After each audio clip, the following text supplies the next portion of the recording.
This video is made for English and Hindi medium students, so both language is used. English medium students have to keep patience and watch the video till end. I am 100% sure you will understand properly. Welcome students अब आते हैं हम question number 6 और 7।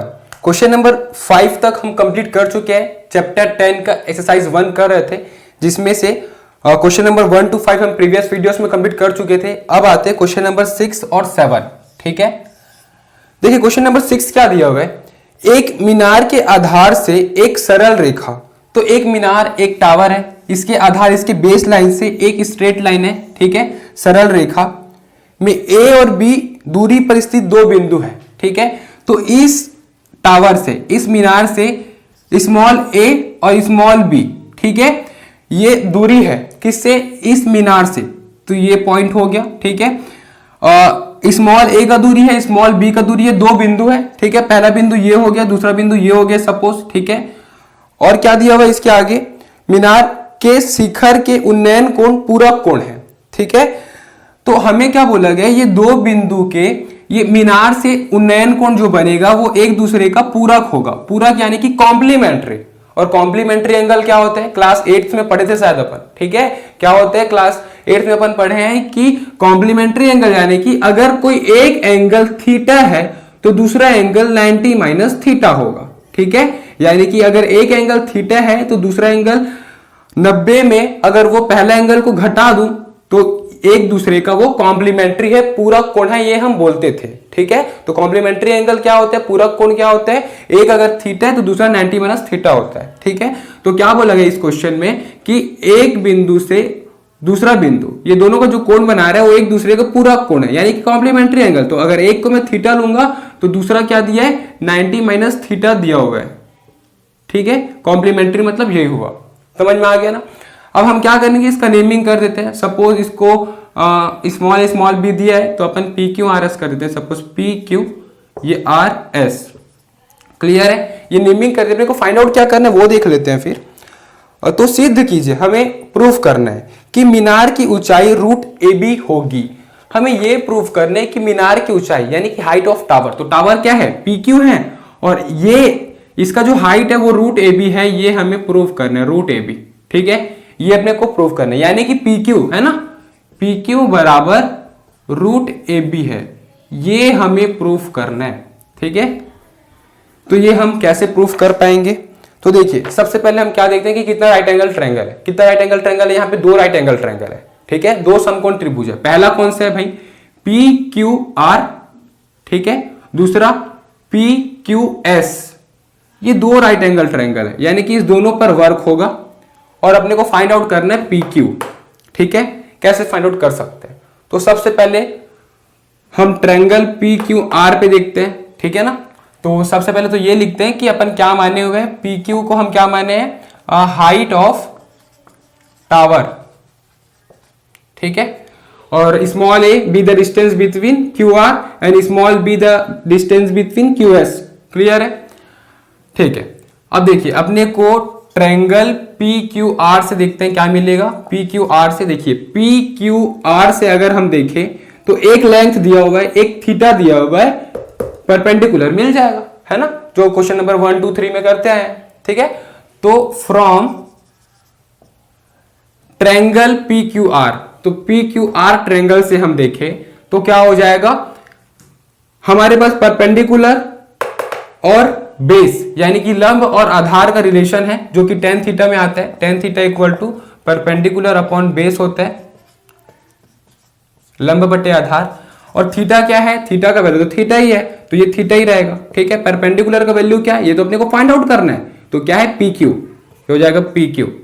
Base क्या है, base small ए है, तो ये हो जाएगा स्मॉल ए। क्लियर है, यहां से पी क्यू का वैल्यू निकाल लेते हैं, है ना, तो पी क्यू का वैल्यू क्या हो जाएगा, ए इधर आके ए इंटू टेन थीटा, ये हो गया पी क्यू का वैल्यू। क्लियर है, जिसे हम इक्वेशन 1 दे दिए रहते हैं। अब यही पी क्यू का वैल्यू सेकंड ट्रायंगल से भी मिलेगा और दोनों को इक्वेट कर देंगे। क्लियर है ना, तो ट्रायंगल पी क्यू आर से तो अपन निकाल लिए, अब क्या करेंगे, from triangle P Q S, क्या होगा, पी क्यू एस ट्रायंगल से अगर देखें तो फिर भी यहां ऐसा ही है, क्या बेस और परपेंडिकुलर का रिलेशन यानी कि टेन थीटा। तो tan theta equal to perpendicular upon base. Theta का वैल्यू क्या है यहाँ पे देखो, थीटा का वैल्यू 90 माइनस थीटा है, ठीक है ना। तो यहाँ पे क्या हो जाएगा, थीटा की जगह 90 माइनस थीटा हो जाएगा। परपेंडिकुलर का वैल्यू अपने को फाइंड आउट करना है जो कि है पी क्यू, और बेस का वैल्यू स्मॉल बी। देखिए tan 90 माइनस थीटा क्या होता है, कॉट थीटा होता है, ठीक है ना। फॉर्मूला पढ़े अपन ट्रिग्नोमेट्री में, tan 90 minus theta cot theta. तो ये क्या हो जाएगा, कॉट थीटा और b इधर आके मल्टीप्लाई, तो b cot theta equal to P Q. अब ये हो गया इक्वेशन नंबर 2। तो इक्वेशन नंबर 1 और 2 से अगर हम देखें तो पी क्यू का वैल्यू आ रहा है, ठीक है। देखो दोनों में पी क्यू का वैल्यू आ रहा है, दोनों को हम इक्वेट कर देंगे क्योंकि अपने को प्रूफ क्या करना है, P Q equal to root A B, यही तो अपने को प्रूफ करना है, ठीक है। तो देखो क्या करेंगे आगे हम ये करेंगे, पी क्यू को ऐसा कैसे इक्वेट करें कि रूट ए बी आ जाए, थोड़ा सोचते हैं। देखो रूट आ रहा है वहां पे, तो वर्गमूल कब आता है, अगर हम क्या करेंगे, ये दोनों को मल्टीप्लाई कर देते हैं, ठीक है ना। मतलब left hand side right hand side multiply हो जाएगा। तो अगर मल्टीप्लाई होगा तो क्या होगा, देखो P Q into P Q क्या होगा, पी क्यू का होल स्क्वायर, और पी क्यू का whole square other side shift होके रूट में होगा, है ना। तो पी क्यू का स्क्वायर अदर साइड शिफ्ट होके रूट में हो जाएगा, ठीक है ना। हम क्या करेंगे, दोनों को मल्टीप्लाई कर देंगे। हम यहाँ पे क्या लिखेंगे, इक्वेशन 1 एंड 2 मल्टीप्लाइंग, यहां हम लिखेंगे मल्टीप्लाइंग इक्वेशन 1 एंड 2। समीकरण 1 और 2 को गुणा करने पर क्या हो जाएगा, सबसे पहले मैं राइट हैंड साइड को मल्टीप्लाई कर देता हूं, तो P Q into P Q क्या हो जाएगा, पी क्यू का स्क्वायर, ठीक है। इस तरफ लिख दिया, लेफ्ट हैंड साइड में कोई प्रॉब्लम नहीं है। पी क्यू का स्क्वायर हो गया, मल्टीप्लाई हो गया, ये मल्टीप्लाई हो गया क्या होगा, A into B tan theta into cot theta.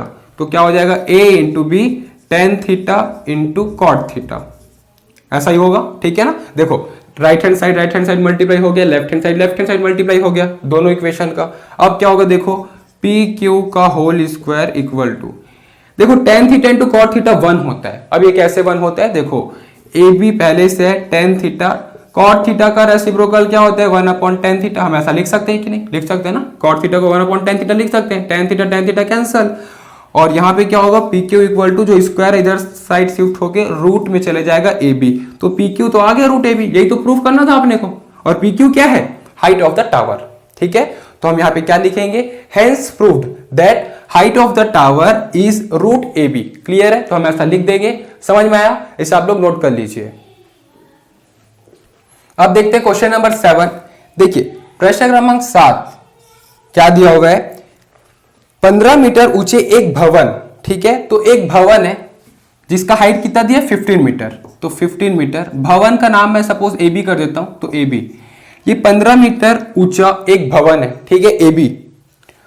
क्या दिया हुआ है, के शिखर से, तो इस भवन के शिखर से यानी कि टॉप से, ठीक है, शिखर से किसी मीनार की चोटी यानी कि टॉप ही होगा, ठीक है। तो इस भवन के शिखर से यानी कि टॉप से किसी टावर के टॉप को अगर देखा जाए, तो ये टावर है सपोज, और टावर के टॉप को अगर देखा जाए इस भवन के टॉप से, ठीक है, यानी कि एंगल ऑफ एलिवेशन, है ना, उन्नयन कोण, यही तो अपने को दिया है। क्या दिया हुआ है, 60 अंश है, तो ये अपने को दिया है 60 डिग्री, और बेस लाइन मैं ऐसा बना देता हूं, 0 डिग्री का बेस लाइन होते हैं, ठीक है। 60 अंश है तथा मीनार के पाद व अवनमन कोण 30 अंश है। तो क्या बोला गया, मीनार के पाद का अवनमन कोण, ठीक है।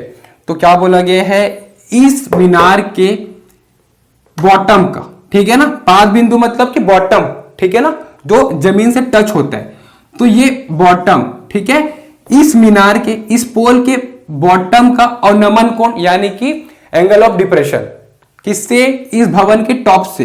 तो इस भवन के टॉप से अगर मैं इसको देखूं, ठीक है, तो कितना दिया हुआ है, एंगल ऑफ डिप्रेशन कितना दिया है, अवनमन कोण 30 अंश दिया हुआ है। तो ये दिया हुआ है 30 अंश, ऐसा होगा ना, क्योंकि इसका बेस 0 डिग्री ऐसा बनेगा। तो अगर नीचे अगर देखूंगा तो 30 अंश ऐसा होगा। क्लियर है, ये हमें दिया हुआ है। और क्या दिया है, तो मीनार की ऊंचाई एवं भवन से मीनार की दूरी ज्ञात कीजिए। पहला 2 चीज फाइंड करना है, पहला मीनार की ऊंचाई, मीनार क्या है, ये है ना, तो इसको मैं नाम कर देता हूं पी क्यू। ये पी क्यू अपने को फाइंड आउट करना है पहले तो, ठीक है, मीनार की ऊंचाई। दूसरा क्या फाइंड आउट करना है, भवन से मीनार की दूरी, यानी कि भवन से मीनार की दूरी यानी कि बी क्यू, ये दोनों अपने को फाइंड आउट करना है, ठीक है। क्वेश्चन में लिख दिया, यहाँ पे डायग्राम बना दिया, इसको अपन बनाते हैं। देखो कैसे बनेगा ये भाई, तो यहाँ पे हम ये देखेंगे सबसे पहले राइट एंगल ट्रायंगल कितना बने। दो राइट एंगल ट्रायंगल बन रहा है यहाँ पे। पहला क्या है, पी ए, और इसको समथिंग कुछ नाम दे देता हूं ओ। तो पी ए ओ ये हो गया पहला राइट एंगल ट्रायंगल। दूसरा क्या बन रहा है, ए बी क्यू, ये हो रहा है दूसरा राइट एंगल ट्रायंगल। दो राइट एंगल ट्रायंगल बन रहे तो दोनों में वर्क होगा, ठीक है ना। ध्यान रखिएगा जितना राइट एंगल ट्रायंगल बनेगा उतने में वर्क होगा। अपने को पहला चीज क्या फाइंड आउट करना है, पी क्यू। अपन देखते हैं अगर ये पी क्यू अपने को फाइंड आउट करना होगा तो किस चीज की जरूरत पड़ेगा। तो पी क्यू के लिए यहाँ पे दिख नहीं रहा है कि पी क्यू के साथ कोई राइट एंगल ट्रायंगल अटैच है, नहीं दिख रहा है, ठीक है। तो फिर क्या होगा भाई, तो अगर हम देखें तो ओ क्यू जो है ना वो ए बी से बराबर है। मानते हो इस चीज को, क्यों, देखो ये भवन से बड़ा है ना ये टावर, तभी तो इसके टॉप से इसको देख सक रहे हैं। तो इतना तो हाइट तो बराबर होगा, भले एक्स्ट्रा कुछ होगा इतना इस टावर का, लेकिन इतना तो इसके बराबर होगा ना भाई। तो 15 मीटर अगर ये है तो ये भी 15 मीटर ही होगा। क्लियर है, क्या 15 मीटर होगा, ओ क्यू। अब इतना पता है ओ क्यू, अगर ओपी मिल गया मतलब पी क्यू मिल जाएगा। ओपी मिल जाएगा तो प्लस कर दूंगा 15 इसमें, तो क्या हो जाएगा, पूरा पी क्यू का वैल्यू मिल जाएगा। अब ओपी कैसे मिलेगा, तो ओपी के लिए एक थीटा दिया हुआ है, ये दोनों में से कोई एक दिया होगा तो बन जाएगा। ये तो नहीं दिया, ये दिया हो सकता है। कैसे हो सकता है, ये किसके बराबर है, इसके। तो ये दिया है क्या, ये नहीं दिया है। अगर ये अपने को फाइंड आउट हो गया तो ये उसके बराबर होगा, और अगर ये मिल गया तो ये तो आराम से मिल जाएगा। तो अपने को बेसिकली क्या फाइंड आउट करना है, पहले बी क्यू फाइंड आउट करते हैं तब जाके पी क्यू मिलेगा, ठीक है। तो ठीक है, पहले अपने को बी क्यू फाइंड आउट करना होगा। तो बी क्यू से देखते हैं कोई राइट एंगल ट्रायंगल अटैच है क्या, बिल्कुल अटैच है। ए बी क्यू ये राइट एंगल ट्रायंगल है, एक लेंथ दिया हुआ है और थीटा दिया है क्या, बिल्कुल दिया है। देखो क्या दिया हुआ है, हमें ये एंगल ऑफ डिप्रेशन दिया है और नमन कोण, और इसी का ये होता है अल्टरनेट इंटीरियर एंगल, ठीक है, 30 डिग्री। ये दोनों एंगल बराबर होता है, आप पढ़े होगे, ठीक है ना, पैरेलल लाइंस में, है ना, समांतर रेखा में आप पढ़े होगे कि ये एंगल और ये एंगल बराबर होता है। तो अगर ये 30 अंश है तो ये भी 30 अंश होगा, ठीक है, समझ में आया ना, कॉम्प्लीमेंट्री एंगल। तो ये दोनों 30 डिग्री है, ठीक है। तो यहां पे एक एंगल पता है, एक लेंथ पता है, तो ये तो आराम से मिल जाएगा ना भाई। क्वेश्चन नंबर 1 2 3 में जैसे किए थे वैसा, अगर ये मिल गया तो उसके बराबर ये होगा, और ये पता है, ये पता है, तो ये मिल जाएगा, ये भी मिल गया। क्लियर है, क्वेश्चन ही बन गया फिर। समझ में आ रहा है ना। अब देखते हैं, चलो क्वेश्चन नंबर 7। सबसे पहले अपन क्या लिए हुए हैं वो लिख लेते हैं। लेट अपन ये लिए कि ए बी जो है वो भवन की ऊंचाई है, भवन की ऊंचाई, और जो पी क्यू है वो हाइट ऑफ टावर, ठीक है ना। मैं इसको लिख देता हूं हाइट ऑफ टावर। क्लियर है। अब देखो अपने को सबसे पहले किसमें वर्क करना होगा, राइट एंगल ट्रायंगल कौन सा, from triangle A B Q. Clear है। तो ट्रायंगल ए बी क्यू देखते हैं, किसे से संबंध है, किसे रिलेशन है, परपेंडिकुलर और बेस का, यानी कि फिर से tan थीटा आएगा। तो tan theta equal to perpendicular upon base. Theta का वैल्यू क्या है, थीटा का वैल्यू 30 डिग्री है, परपेंडिकुलर का वैल्यू कितना है 15, और बेस अपने को फाइंड आउट करना है जो कि है बी क्यू। tan 30 डिग्री का वैल्यू क्या होता है, 1/√3 होता है। तो क्या हो जाएगा 1/√3 equal to 15 upon B Q. Cross multiply हो जाएगा, बी क्यू का वैल्यू मिल जाएगा, तिरिया गुणा। तो क्या हो जाएगा B Q equal to 15√3 metre. तो यहां से अपने को बी क्यू का वैल्यू मिल गया जो कि अपने को फाइंड आउट भी करना था। तो एक आंसर तो आ गया, एक आंसर तो आ गया बी क्यू, ठीक है। कितना आ गया 15√3 मीटर। अब अगर बी क्यू 15√3 है तो इसका टॉप भी भाई, व्हाइट बोर्ड जहां बॉटम में अगर 10 सेंटीमीटर है तो ऊपर में भी 10 सेंटीमीटर होगा ही होगा। तो अगर बॉटम में 15√3 है तो टॉप में भी 15√3 मीटर होगा। अपने को यहां से एओ मिल गया। अब एओ मिल गया, मैं यहां पे लिख देता हूं B Q equal to AO equal to 15√3 metre. अब ये मिल गया तो अपन इस ट्रायंगल पे वर्क करेंगे तो पीओ भी मिल जाएगा, ठीक है। तो हम किस में वर्क करेंगे, ट्रायंगल एपीओ। अगेन यहां कौन कौन से रिलेशन है, परपेंडिकुलर बेस, फिर से tan थीटा आएगा। तो tan theta equal to perpendicular upon base tan theta. तो थीटा का वैल्यू क्या है यहां पे 60 डिग्री, परपेंडिकुलर का वैल्यू अपने को फाइंड आउट करना है पीओ, और बेस का वैल्यू 15√3। tan 60 डिग्री क्या होता है, √3 होता है। तो √3 के साथ ये मल्टीप्लाई हो जाएगा, क्रॉस मल्टीप्लाई, ठीक है। क्या हो जाएगा 15√3 इंटू √3 इक्वल टू पीओ। तो क्या हो जाएगा √3 3 और 15 3 45 यानी कि पीओ इक्वल्स टू 45 मीटर। ये पीओ का वैल्यू तो आ गया, लेकिन अपने को पी क्यू का वैल्यू चाहिए। तो पी क्यू बराबर क्या है, पीओ प्लस ओ क्यू है ना।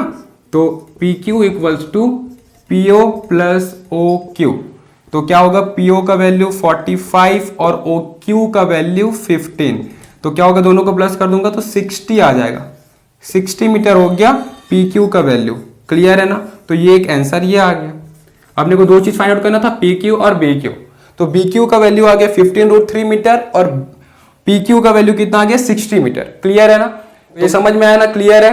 अगर ये आपको समझ में आया तो वीडियो को लाइक करिएगा, चैनल को सब्सक्राइब करिएगा और जितना ज्यादा हो सके ना क्लास 10 सीजी बोर्ड वालों के साथ शेयर जरूर करिएगा। Thank you.